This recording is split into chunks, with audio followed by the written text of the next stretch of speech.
मां भगवती भद्रकाली का 34वां आयोजन शुरू हुआ। झांसी में जय मां भद्रकाली बहुउद्देशीय सेवा समिति के द्वारा मुन्नालाल धर्मशाला में नवरात्रि पर्व को लेकर एक पत्रकार वार्ता का आयोजन किया गया, जिसमें समिति के पदाधिकारियों के द्वारा विस्तार पूर्वक 9 दिन तक चलने वाले कार्यक्रमों के बारे में जानकारी दी गई।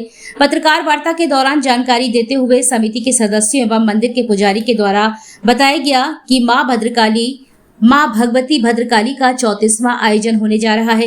यहाँ सभी वर्गों के लोग हिंदू मुस्लिम मां की सेवा करते हैं, उनके दरबार में आकर मत्था टेकते हैं। मां सभी की मनोकामना पूर्ण करती है। कार्यक्रमों में विशेष महाआरती होती है और 9 दिन तक विभिन्न धार्मिक कार्यक्रम मां के पंडाल में आयोजित होते हैं, जिसमें भक्ति गीत के साथ ही 9 दिन तक लगातार भंडारे का आयोजन भी किया जाता है। इस दौरान सिपरी बाजार, बड़ा बाजार, नगरा, इन सभी विभिन्न क्षेत्रों से लोग मां के दरबार में आकर प्रसाद ग्रहण करते हैं और आशीर्वाद लेते हैं। समिति के पदाधिकारियों का कहना है कि अभी जो महासमिति बनाई है वह समिति केवल दिखावे का कार्य करती है, समस्याओं पर उनका ध्यान नहीं है। हमारी सबसे बड़ी समस्या है भारी वाहनों का प्रवेश, जिसकी वजह से कार्यक्रम में विविधान होता है। महासमिति और प्रशासन मिलकर इसे रोके। इस दौरान बताया गया कि 9 दिन के बाद 10वें दिन दशहरे पर मां की विसर्जन यात्रा निकाली जाएगी, जो विभिन्न क्षेत्रों से होते हुए लक्ष्मी ताल में पहुंचकर प्रतिमा का विसर्जन किया जाएगा। प्रेस वार्ता के दौरान पंडित राम नरेश, घनश्याम, प्रमोद, अभिषेक साहू उर्फ बेटू, पंकज राय, राहुल यादव, मनोज साहू, पिंटू, अंकित गर्ग, प्रदीप राय आदि मौजूद रहे। बैठक हो चुकी है, उसके बाद आज आपने प्रेस वार्ता बुलाई है, क्या कारण है? इसके कुछ कारण ये हैं कि महासमिति जो बनी हुई है वो अपने आप को दर्शाती है कि हम सभी समितियों के मुखिया हैं।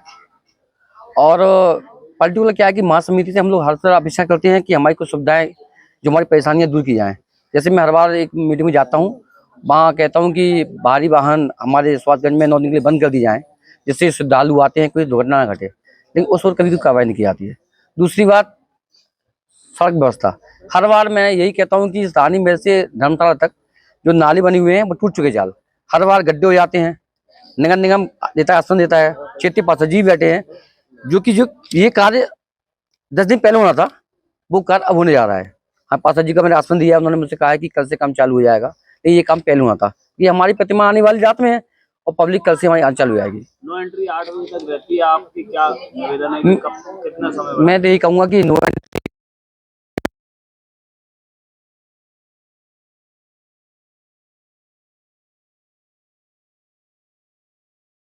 नहीं होता, सुबह 6 बजे तक के लिए मतलब।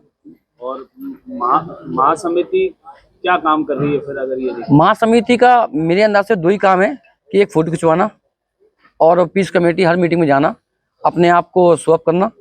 और मैं तो ये कहूँगा कि महासमिति से कि ये कहूँगा कि आप अगर सही मायने से महासमिति लेकर चलते हैं तो सभी दरबार में जाएं, वहाँ की व्यवस्थाएं सुने, वहाँ की परेशानियां सुने, उसका पालन करें। सड़क बनने का आश्वासन कितनी तारीख से मिला था प्रशासन को? प्रशासन से तो अभी तक नहीं मिला मुझे, लेकिन क्षेत्रीय पार्षद जी ने कल मुझे रानी में मिले थे और उन्होंने मुझसे कहा कि मंगलवार तक ये काम हो जाएगा।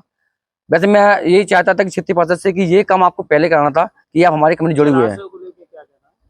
जहाँ मूर्ति विसर्जन करते हैं वहाँ कुंड को लेके, कुंड में ऐसा है कि वो तो एक प्रथा चली आई लक्ष्मी ताल की, हमारी प्रशासन ने पहले से अच्छा मतलब वो किया है कि अब खाली कर देते हैं, फिर वहाँ पानी डलवाते नया, ये व्यवस्था उन्होंने अच्छी कर दी है हमारी। तो कितनी महासमितियां इस समय है? महासमिति मेरे अंदाज से 2 हैं, मेरे अंदाज से 2 हैं। आपका इतना पुराना पूजा पंडाल है, उसके बाद आप सदस्य नहीं है?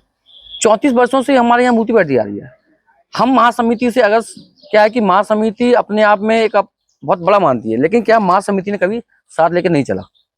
आपको याद हो, इससे बहुत पहले एक तलैया में दुर्घटना घटी थी, उस समय किसी समिति ने उसका विरोध नहीं किया था। उस समय हमारी समिति, हमारे अध्यक्ष जी प्रमोद श्रीवास्तव जी, हम सभी ने मिलकर यहाँ कोतवाल साहब को ज्ञापन दिया था, उसका विरोध किया था। 100 लोगों की तादाद में हम लोगों ने यहाँ ज्ञापन दिया, धरना दिया कि उस पर उचित कार्रवाई किया। उसके बाद क्षेत्रीय कोतवाल, शहर एसएसपी शिव श्री आए, उन्होंने मुझे आश्वासन दिया था कि इस पर उचित कार्रवाई की जाएगी। ये काम महासमिति का था कि ना कि हमारा। और महासमिति कहाँ विफल रही? महासमिति को मैं ये तो इनका तो कहाँ विफल रही, क्योंकि वो बहुत बड़ा दायित्व है, झांसी बहुत बड़ा है, लेकिन मैं तो कहूँगा मेरे हिसाब से जहाँ मुझे महासमिति का सहयोग मिलना चाहिए वो आज तक नहीं मिला। तो समिति बनी हुई है, फोटो खिंचाने मायर है बस। नहीं, महासमिति एक अपने आप में समिति है, हमारे एक जितनी पंडाल उन सबका एक बड़ा वो है, मैंने कहा पर्टिकुलर मेरे लिए मैं हंसा पिछा करता हूँ कि हमारी सुविधाएं जो है या हमारी जो अपेक्षाएं पूरी करें। 30 साल में आपकी बात नहीं सुनी गई। हाँ, विगत 34 साल हो गई हैं, आज तक का रिकॉर्ड है कि 9 दिन के करीब मेरी बाहरी वाहन बंदी हुई आज तक। आज किस संबंध में प्रेस वार्ता की गई? ये आज जो हमारे यहाँ मुन्ना लाल जी की धर्मशाला में माँ भगवती भद्रकाली का 34वां आयोजन भव्य आयोजन जो किया जा रहा है, उसके स्वरूप के विस्तार के लिए यहाँ प्रेस वार्ता ये की गई है। ये हमारा विगत 34 वर्षों से माँ भद्रकाली का भव्य आयोजन यहाँ होता आ रहा है और यहाँ अपितु ना कि हिंदू ही नहीं, सभी वर्णों के लोग जो मुस्लिम भी हैं वो भी आकर के यहाँ सेवा करते हैं और माई के प्रसादी आरती में सम्मिलित होते हैं और माई के यहाँ अगर आंगन में आकर के उनके दरबार में आकर के मत्था टेकते हैं और माँ सबकी मनोकामनाएं पूर्ण करती है। महाराज जी इस बार विशेष क्या रहेगा? इस बार हमारे यहाँ विशेष ये तो माई की महाआरती होती है जो कि सप्तमी की रात्रि में 12 बजे की जाती है और प्रतिदिन हमारे यहाँ बदल बदल के अन्य कार्यक्रम जो हम लोग करते हैं, आरती करने का स्वरूप भी बदलते हैं कि आज आरती किससे करेंगे या कैसे करेंगे। ये हमारे यहाँ का आयोजन है। रोज हमारे यहाँ भव्य भंडारा भी चलता रहता है, भक्तों को जो भी भक्त आता है सभी को प्रसाद दिया जाता है। ये हमारी महासमिति की बड़ी उपलब्धता है कि हम लोग निर्विघ्न कार्यक्रम सभी के सहयोग से और बड़े हर्षोल्लास से 10 दिन माँ के विसर्जन तक बड़े ही सद्भाव से हम माँ जाकर के माँ की प्रतिमा का पूजन करने के उपरांत विसर्जन करते हैं। हमारे यहाँ कहाँ होगा आपका? हमारा विसर्जन यहाँ से लक्ष्मी तालाब में ही होता है। लक्ष्मी तालाब की जो व्यवस्थाएं हैं, जो भी नगर निगम बनाता है, जैसे भी उपलब्ध कराता है, वहाँ जाकर के हम लोग विसर्जन करते हैं। कोई बहता हुआ पानी तो उपलब्ध है नहीं यहाँ। विसर्जन में कोई समस्या आ रही क्या? विसर्जन में कोई समस्या नहीं। ये थोड़ी सी समस्या जैसे ट्रैफिक की बन जाती है। जैसे यहाँ से निकलते हैं, ये चूंकि पूरा व्यापारिक क्षेत्र है तो यहाँ पे बड़े भारी वाहन भी यहाँ उपलब्ध रहते हैं, लोगों को निकलने में दिक्कत होती है। ये तमाम समस्याएं बनती हैं। उस समय व्यवस्था थोड़ी सी प्रशासन की नहीं रहती है। उस समय ये कहेंगे कि प्रशासन को व्यवस्था करनी चाहिए कि यहाँ प्रवेश ना हो। आरती के समय भी जनता आती है तब भी यहाँ भारी वाहन लगे होते हैं। बाहर से श्रद्धालु कहाँ से आते हैं? बाहर से यहाँ से पूरे बड़े बाजार से लेकर के सारे लोग यहाँ आते हैं। सीपरी बाजार है, आपका नगरा है, नगरा तक के लोग आते हैं यहाँ। लोग आते हैं कम से कम हजारों की संख्या।